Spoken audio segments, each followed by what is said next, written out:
Officials there are warning the equivalent to roughly 1,200 Olympic-sized swimming pools of water are. Right now, Nepal is bracing for a potential second wave of floods amid rescue and recovery efforts for hundreds of people missing in the region, including some 90 Americans still unaccounted for. That's crazy. I spoke to the State Department this morning, and they have rescued a handful of Americans, and we will continue to do that. The U.S. Embassy in Nepal is in close contact with local authorities on the ground. And of course, the secretary himself is closely monitoring this. Foreign correspondent Jeff Paul reports live from London on this. Hey, Jeff.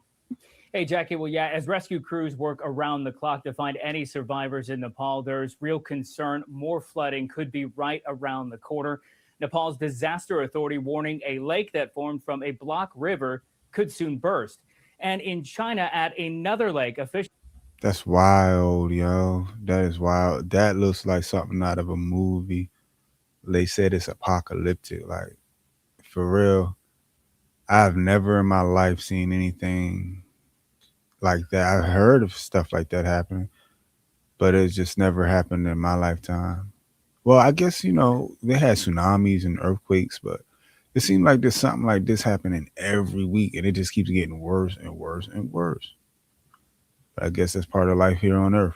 Officials there are warning the equivalent to roughly 1,200 Olympic-sized swimming pools of water are expected to flow into the lake in the coming days.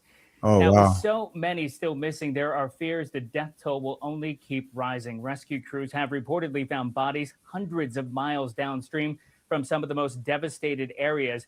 And for those who have missing family members, they are desperate for any news. We tried calling him again. His phone was unreachable. Then we heard that a landslide had come down. We still don't know whether he's alive because we haven't been able to reach him. My brother has also gone there by car to see if he can find our father. We still have hope that our father may be alive. Man, that's why you always got to have some strong people that can help you in this time of need. He got a whole bunch of brothers back there. Yeah, they all band together because, man, this is going to be a tough one. Recovery and rebuilding, and, man, prayers go out to these people for sure. Now, many roads at the moment are buried in mud and debris, and dozens of bridges have been quite literally ripped apart. That's only complicating the dangerous recovery efforts, where sometimes the only way to get help in is by helicopter. While Nepal's army says they have rescued more than 100 people and counting by chopper, experts say time is running out. Bro, there's going to be thousands. There's got to be at least 1,000 casualties, man. Prayers to those souls. Look at this wave. They call it a wall of water. And it sure is. Look how that jump just takes out concrete. People are running like they have a split second. Very, very, very, very graphic. This is devastating. I mean, these areas are difficult to operate in at the best of times. These are very steep valleys fed with glacial sort of rivers.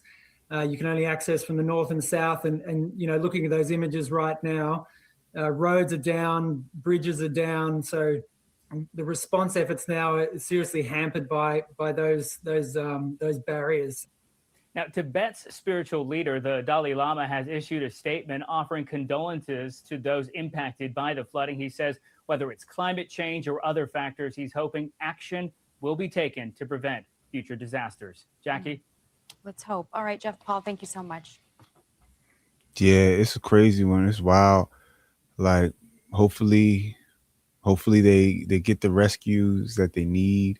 They get the funding that they need, because I know it's going to take a lot to get this thing cleaned up, man. And like you said, I don't know if it's global warming.